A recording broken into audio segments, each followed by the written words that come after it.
Welcome to the CEO Crowd Show. I'm your host and coach, Rebecca Nesbitt, and today I'm sharing an all too common story. This isn't the kind of story that a guru would tell you from a stage because I believe it's all a little bit too normal. But I think that's what makes it really important to tell. If you're someone who's been seeking what is it actually like when you are boots on the ground at the coals face, trying to build your business, what is it really like to be an entrepreneur, then I believe that this is it.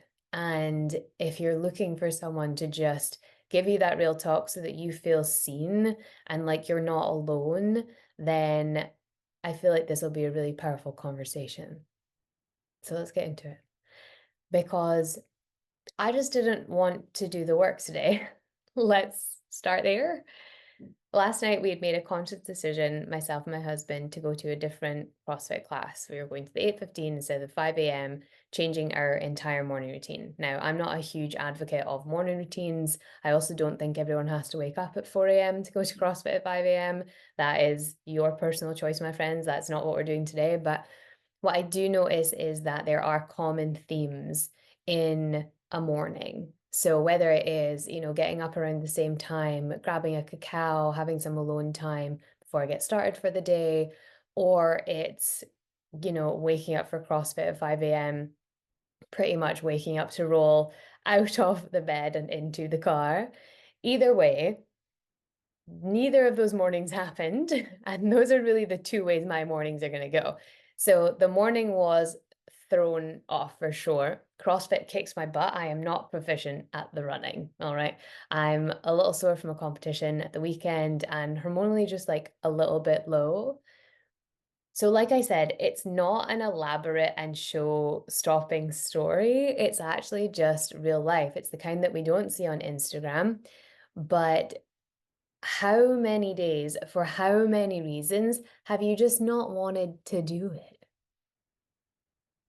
And when you're an entrepreneur and you actually have the option to not, you could curl up with a book on the sofa and not move the business forward. Now, I am certainly not here to demonize rest because maybe that is what you need.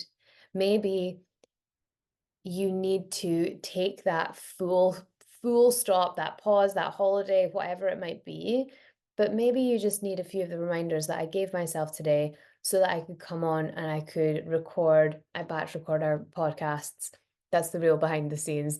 And I had a few reminders that I gave myself today that I thought could be really, really helpful. So the first reminder that came to me, or really when I sat and I got quiet and I thought, okay, we got stuff to do. How are we going to do it? The first thing that came to my mind was, if not now, when? If I didn't record today, it stays on the list to be done. When do I do it?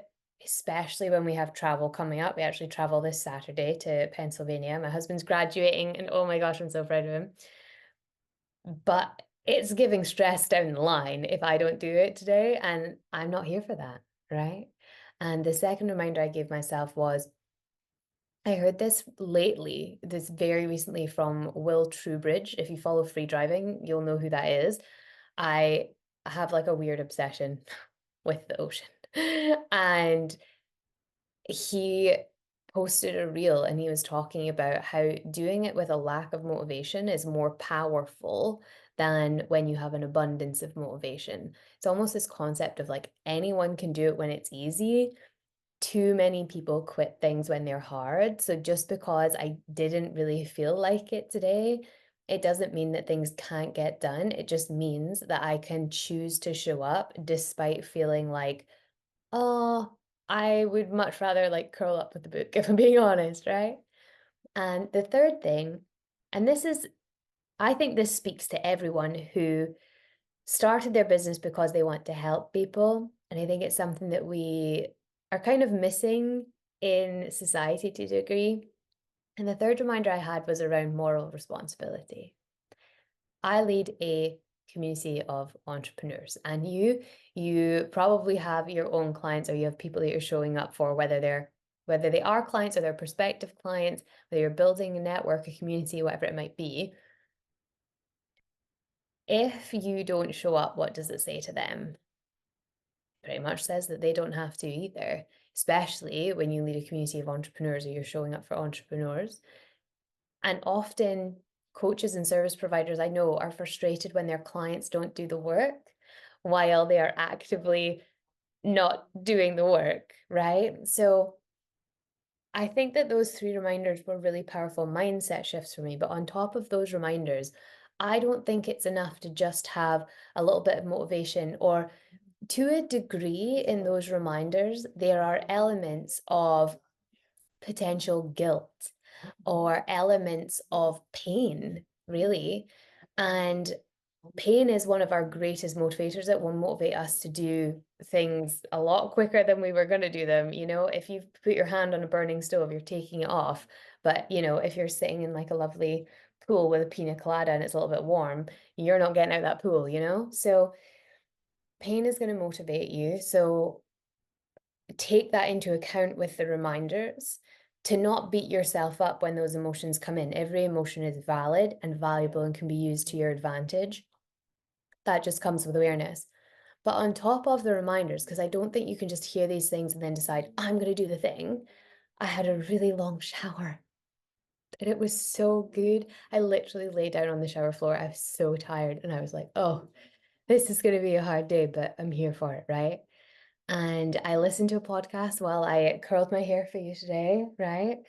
And I had a delicious waffle with like some chocolate whipped honey and peanut butter. So it might be the sugar, that might be why I'm here, right? But while thinking about what to say on these shows today that we're creating, I like to create on the day I get the most inspiration that way.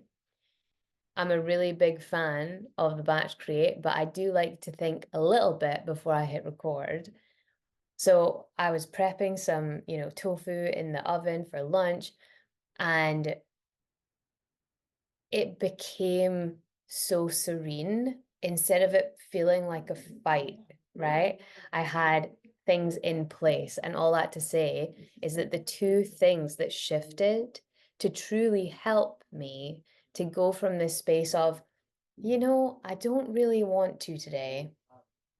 And it's not the kind of I don't want to that is super resistant or like desperately needs the break. It was this kind of resistant of, do you know what? Like, could probably just take the day off, right?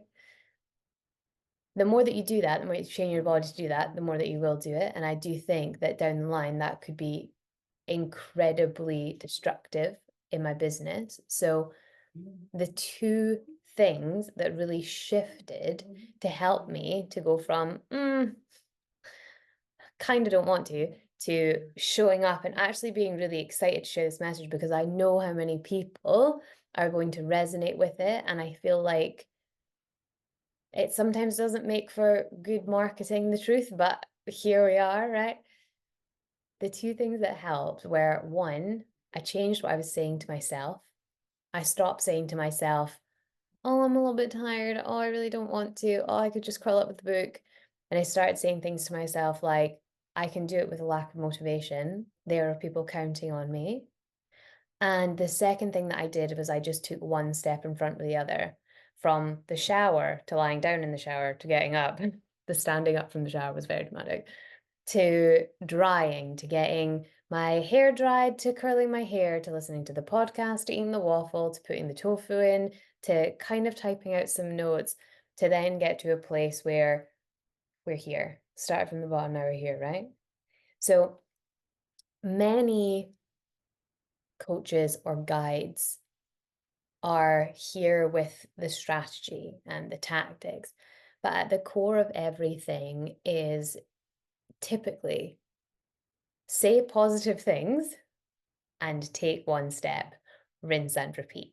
If you can do that, then you'll get out of whatever slump you're in today. And if you're looking for a place that actually sees you as a really human being, we have no airs and graces in in the CEO crowd, that's for sure.